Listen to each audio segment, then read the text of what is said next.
మాజీ మంత్రి BRS working president KTR ఆసక్తికర వ్యాఖ్యలు చేశారు.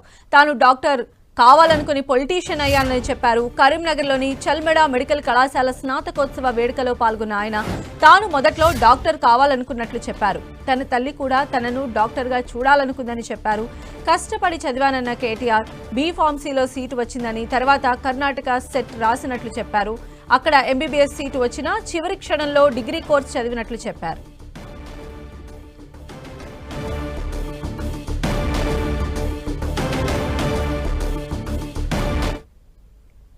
మా అమ్మ కూడా నాకు చిన్నప్పుడంతా చెప్పింది, అరే మన ఇంట్లో ఎవరు డాక్టర్ లేరురా కావాలి అంటే. ఈరోజు నిజంగా ఒక కొత్త డెఫినేషన్ ఇక్కడికి వచ్చిన తర్వాత నేర్చుకున్నాను. ఇన్ని రోజులు ఎంబీబీఎస్ అంటే నేను అనుకున్నది bachelor of medicine, bachelor of surgery. But మా బాప్ కా బడా సప్నా అనే కొత్త డెఫినేషన్ కూడా ఈరోజు మళ్ళొకసారి నిజానికి ఇట్స్ యాక్చువల్లీ ఏ ఫ్యాక్ట్.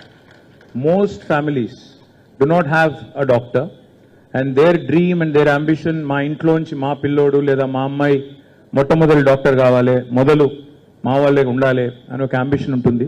కాబట్టి చాలామంది పేరెంట్స్ మాదిరిగానే మా అమ్మ కూడా నన్ను అడిగింది డాక్టర్ అవ్వమని. అయితే ఇక్కడ మరి సీక్రెట్ చెప్తే మీడియా వాళ్ళు చూపెట్టేస్తారు కానీ బట్ చెప్పేస్తాను, డాక్టర్ అవుదామని నేను కూడా మా సంజయ్ లాగానే ఇక్కడ చదువుకొని విజ్ఞాన్లో ఇక్కడ ఫస్ట్ టైం అపియర్ అవుతే నాకు బీ ఫార్మసీ ఏదో వచ్చింది. అప్పుడు ఇన్ని సీట్లు లేవు, గవర్నమెంట్ సిస్టంలో ఇన్ని సీట్లు లేవు. అప్పుడు ప్రైవేట్ ఇన్స్టిట్యూషన్స్ కూడా లేవు తెలంగాణలో. I'm talking 1993. I'm really old man. So ఆ రోజుల్లో మాకు ఆప్షన్ లేక ఇక్కడ నాకు బీ ఫార్మసీ వస్తే రెండే ఆప్షన్స్. ఒకటి అవుతే లాంగ్ టర్మ్ చదవాలి, చదివి 500 రూపాయలు ర్యాంక్ తెచ్చుకోవాలి, తెచ్చుకుంటే సీటు 500 ఇంకంతకంటే తక్కువ. అప్పుడు నాకు 1600 ఏదో వచ్చింది. So I had no choice. రెండవది బయట స్టేట్లో చదువుకోవాలి. అప్పుడు కర్ణాటకలో అక్కడ కేసెట్ అని ఉండేది. ఆ కేసెట్ రాయడానికి మేమందరం పోయాం, నేను సంజయ్ మేమందరం పోయినాం. పోతే నాకు కూడా సీట్ వచ్చింది కర్ణాటకలో. వచ్చిన తర్వాత నేను I was very happy that I was going to fulfil my mom's dream of becoming a doctor. So I came back all excited. I told my mom, she was very happy. And then my dad comes home. I think he was very busy politician. So I think he came after a couple of days. వచ్చిన తర్వాత I told him, I said ఇట్లా seat వచ్చింది, సో medicine చదవాలనుకుంటున్నా. Medicine చదవాలనుకుంటే then he sat me down. Said, you know what it takes to be a good doctor? I said, I think I know. He said, no.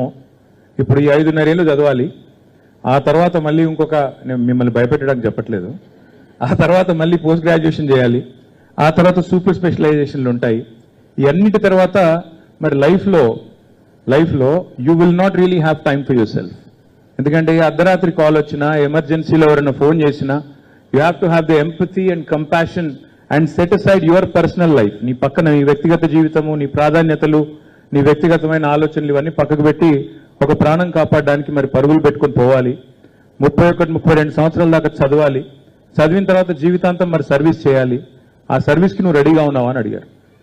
నేను ఒక్క నిమిషం ఆలోచించి కొద్దిగా confuse అయ్యి మేబీ ఐఎమ్ నాట్ రెడీ అని చెప్పి తప్పుకొని నేను వెళ్ళి డిగ్రీలో జాయిన్ అయిపోయాను.